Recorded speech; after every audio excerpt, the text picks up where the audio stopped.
Kalaboso ang 5 drug suspect sa magkakahiwalay na buy-bust operation. Ang isa sa kanila, nakuha na ng daang-daang libong pisong halaga ng shabu. Nakatutok si Cesar Apolinario. Sa tinitirang bahay sa Barangay Gulod, Quezon City, nakipagkasundong makipagtransaksyon ang 47 taong gulang na umano'y tulak ng droga na si Reynaldo Deloso, hating gabi nitong Sabado. Kaya nang iabot na ang order na mahigit 27,000 pesos na halaga ng shabu. Sumalakay na ang mga backup na pulis. Hindi na nakapalag ng arestuhin ng suspect na habang pinoposasan ay nagdatingan ng mga kaanak niya, kaya muntik pang magkatensyon. Kaya pala nahihirapan mahuli to. Kayo mga taga-timbre. Kayo dito, hindi kayo nakakatulong. Kina. Isa lang po kasi namin makita siya. Matagal na rin ganun. Matagal na, taon na ho. Saan mo dyan dinidistribute?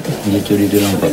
Bukod sa buy-bust money, ay na-recover kay Deloso ang halos 5 bulto ng shabu na may street value na 170,000 pesos. Sa investigasyon na lamang dati nang nakulong si Deloso sa iba't ibang kaso. Si alias Nalda may mga previous case na to ng theft at alam din namin pinasok din ito dati yung robbery. Tapos ngayon nga, nahuli natin siya sa buy-bust operation kaya kakasuhan din natin siya. Isang drug din naman sa Barangay Payatas ang tinarget ng buy-bust operation ng Batasan Police.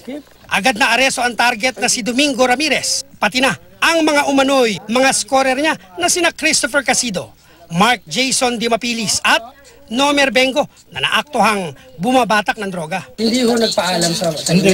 Bukas na sa pagdating ko. Magtatrabaho kami sila. Hindi ho kayo involved sa drug? Hindi na. Baliwapit ko po yung bukunin namin. Panggamit ng pudaro namin dalawa. Kanino kayo kumukuha?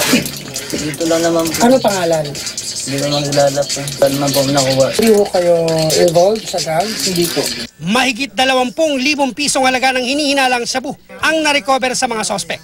Cesar Apolinario, nakatuto, 24 oras.